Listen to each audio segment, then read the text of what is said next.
Una delle sfide che questa stagione di gare mi porterà ad affrontare è quella di andare in piste in cui non ho mai girato, il che può essere un gran bel problema. Però per fortuna ci viene in soccorso un ottimo strumento che tutti noi conosciamo.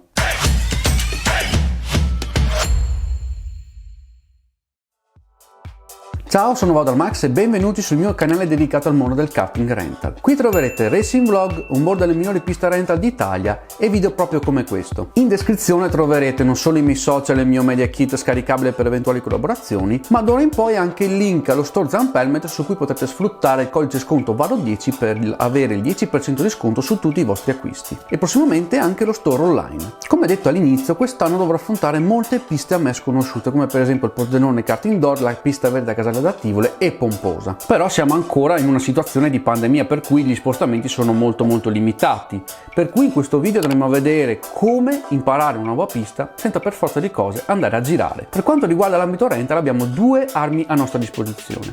La prima è la cartina della pista che è facilmente reperibile nei siti delle varie strutture. Il secondo sono gli onboard di YouTube, tanto sottovalutati ma credetemi ricchi di informazioni. In questo video andremo alla scoperta dei segreti e delle traiettorie della pista di Jesolo, serie della 24 ore. Infatti questo video lo vedrete 2 settimane dopo la gara che sarà già andata in archivio, per cui è un modo per documentare quella che è la mia preparazione e il mio approccio a questo evento per me importantissimo. E per farlo andiamo subito sul PC. Bene, eccoci davanti al nostro computer con la mappa della pista in bella mostra.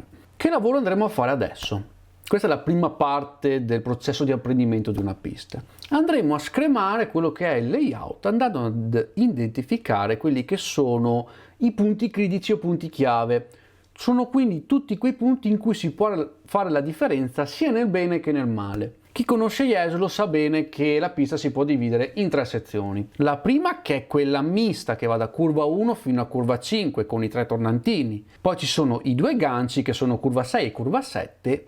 E poi tutta la sezione del quadrato che va da curva 8 fino al traguardo. Partendo dalla prima sezione, ovvero quella mista, la possiamo includere in quella macro famiglia che sono le serie di curve, che sono accomunate da un'unica caratteristica, che se si sbaglia la prima ci si porta dietro l'errore per le successive. Per cui di vitale importanza non sbagliare traiettoria e anche la velocità di percorrenza, perché sennò la cosa si paga a caro prezzo. Per quanto riguarda i 2 uncini, curva 6 e curva 7, è sempre una sezione di curve però un pochino più facile, per cui si può portare tanta velocità. Infine arriviamo alla terza sezione, ovvero quella del quadrato, che possiamo inquadrare nella grande macro area che sono le sequenze di curve che precedono un rettilineo o delle curve veloci. E il concetto fondamentale di queste sezioni è che bisogna portare tanta velocità in uscita, perché se si esce con 1 km/h di differenza, quel chilometro orario ci si porta dietro per il successivo rettilineo e lo si paga anche abbastanza pesantemente. Ovviamente sono tutte indicazioni per quanto riguarda il discorso dell'ambito rental, per cui sono delle indicazioni di base che vi posso dare per quanto riguarda appunto lo studio di una nuova pista che si va ad affrontare.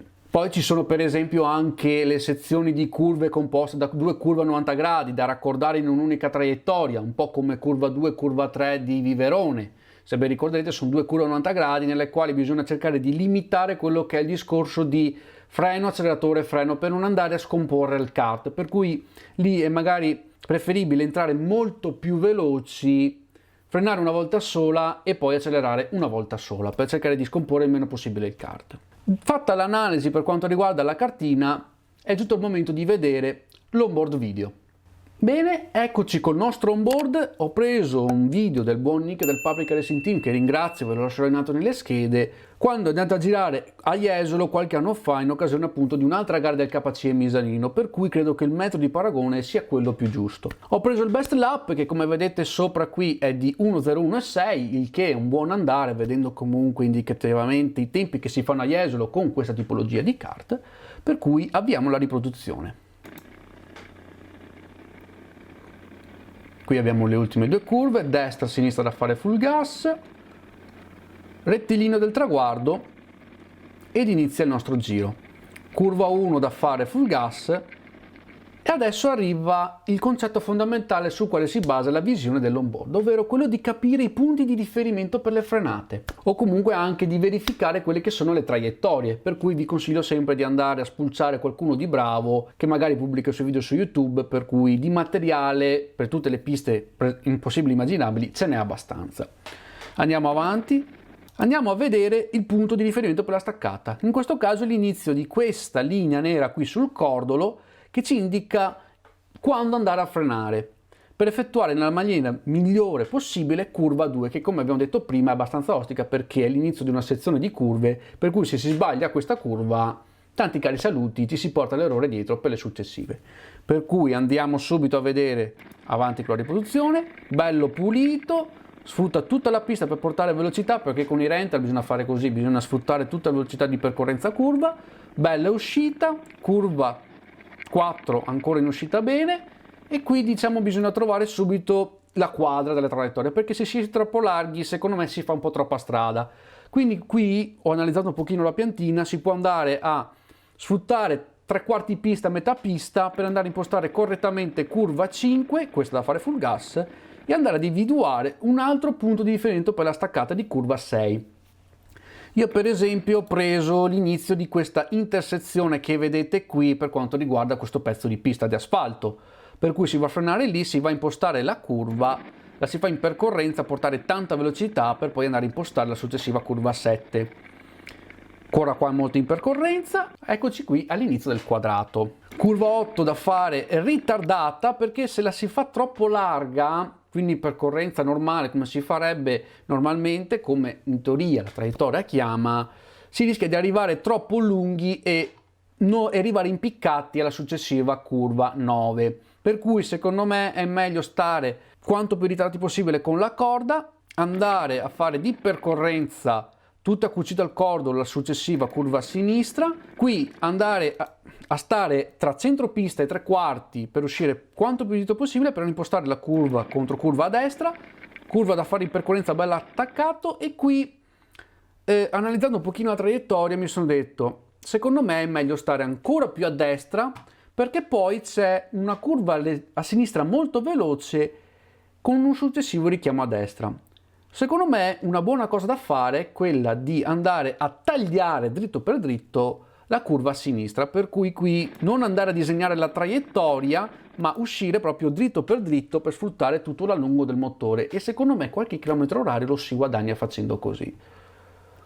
Breve allungo, dopodiché c'è tutta la sezione veloce da fare full gas con questi gas e si ritorna sul traguardo per finire il nostro giro cronometrato. Come ho detto prima, 1:01.6 un buon tempo di partenza per quanto riguarda questo giro, poi dopo bisogna vedere le condizioni e così via. Molto probabilmente sarà quello il target per quanto riguarda il passo gara della 24 ore. E che dire, andiamo a fare il nostro debriefing.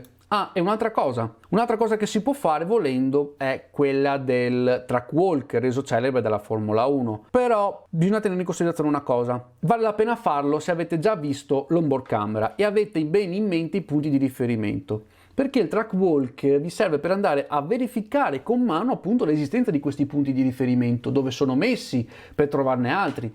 Perché il segreto per quanto riguarda i punti di riferimento è che devono essere nella visuale principale del pilota e non in quella periferica, perché il pilota non deve mai girare la testa per andarli a cercare. È quella la cosa più importante per quanto riguarda appunto l'individuazione di un punto di riferimento. In sostanza, quando una pista si considera imparata, quando riuscirete a girare con la stessa costanza, a mettere le ruote sullo stesso punto per più giri, per cui lì avrete sia la costanza ma anche la velocità e quindi il nostro risultato finale. Ma adesso tocca a voi, fatemi sapere qui sotto nei commenti come vi approcciate alla scoperta di una nuova pista, che strategie usate, se sfruttate YouTube, insomma scatenatevi nei commenti. Spero che questo video vi sia piaciuto, vi sia stato utile, vi invito a lasciare un bel like, ad attivare le notifiche, ad iscrivervi al canale per supportarlo, passate anche da tutti i social che trovate in descrizione, Facebook e Instagram, e preparatevi perché da domenica prossima alle 16 inizierà il racconto della mia 24 ore di Jesolo, e preparatevi perché sono sicuro che sarà un'esperienza indimenticabile. Dal vostro Max è tutto, ci vediamo alla prossima. Bye bye!